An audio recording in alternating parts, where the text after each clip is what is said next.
Este presente informe tiene como objetivo recapitular los conceptos evaluados en la segunda unidad del curso de Ciudadanía y Reflexión Ética. Se mantendrá una postura objetiva en cuanto al tema que se desea abordar. Asimismo, este breve informe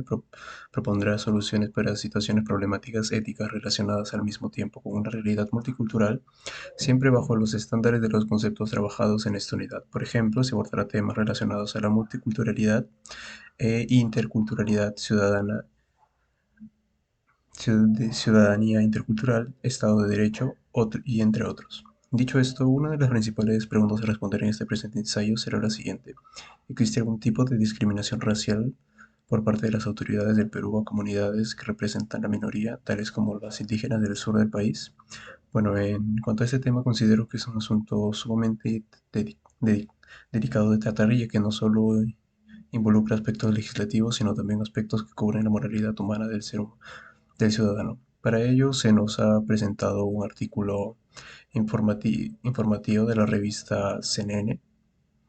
en donde se expone una denuncia realizada por parte de la Amnistía Internacional hacia las autoridades peruanas tras una presunta muestra de discriminación racial por parte de estas mismas hacia los trabajadores de la serranía ante la coyuntura política que se está viviendo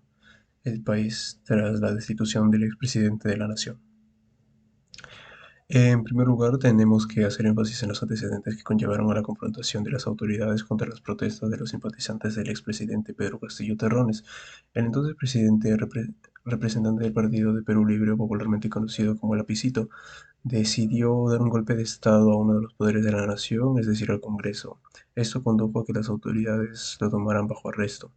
ya que estaba violando leyes constitucionales, así como otros delitos imputados. Su detención luego, tras disolver el Congreso del Perú y decretar un gobierno de excepción, provocó opiniones divididas entre los ciudadanos. Una de ellas fue el levantamiento de diversas protestantes, en especial de las comunidades indígenas y sectores rurales. En varios sectores de este país se atestiguaron tales manifestaciones a raíz del desconcierto que muchos vivían, pues ellos afirmaban que los cargos imputados eran una simple excusa por demeritar el trabajo que se estaba realizando hasta ese momento. Y aunque existieron muchos protestantes que alzaron su voz en marchas pacíficas, existieron otros que no. Dichas muestras de expresión mal ejecutada rozaban incluso con el vandalismo. Una de ellas era la obstaculización de carreteras, la cual hacía casi imposible poder transportar los recursos destinados a los copiosos puntos del país. Estas protestas vandálicas sobre todo terminaron afectando a la capital, pues muchos de los protestantes alegaban que era en su mayoría culpa de la élite capitalina por tener un presidente oriundo de las provincias y que todo era parte de un marcado racismo. Siendo las regiones de Arequipa, Purímac, Ayacucho, Cusco y Puno sus mayores defensores del gobierno anterior, claro. En segundo lugar, la total negativa por parte de la actual presidenta Dina Boluarte de renunciar al cargo generó que los simpatizantes del expresidente la vieran como una traidora, incrementando de esa manera la consternación vivida por la coyuntura de la política peruana. El clamor de las calles exigiendo la renuncia de la presidenta y la total negativa por un adelanto express de elecciones creó una grieta entre los líderes políticos y la población. Esto se hizo más notorio con la incapacidad de lidiar con las protestas y la excesiva violencia reportada con los números de la ciudadanía. Ante los numerosos enfrentamientos por parte de las fuerzas del orden y los pobladores protestantes, los casos sobre violencia de exceso por parte de las autoridades comenzaban a hacerse notar. En las televisoras se pasaban tanto imágenes de civiles así como de elementos del orden haciendo uso excesivo de la fuerza. Las tentativas de toma de aeropuertos, la destrucción de oficinas del Estado, la quema de viviendas de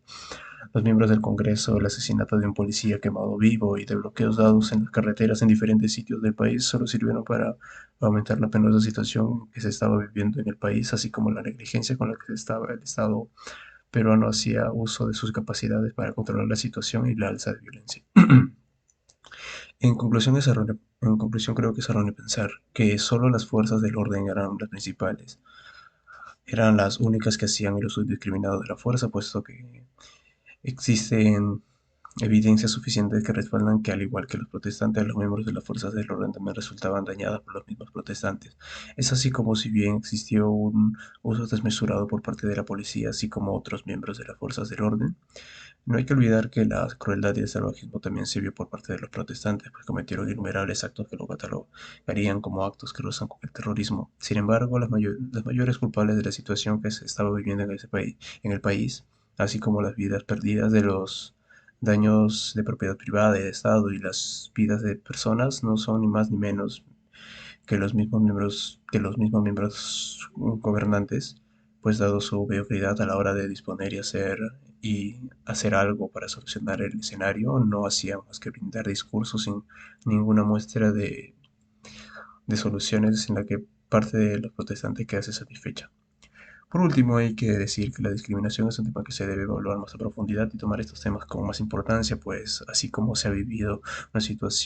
situaciones como esta, existen diversos casos en nuestro país que involucran el racismo y sus nexos con la despreocupación de los líderes de Estado. Asimismo, los poderes de Estado deberían ponerle más atención a las minorías que se encuentran más allá de la capital, pues como ya hemos visto, la insatisfacción trajo como consecuencia este tipo de rebeliones. Muchas gracias por la atención brindada.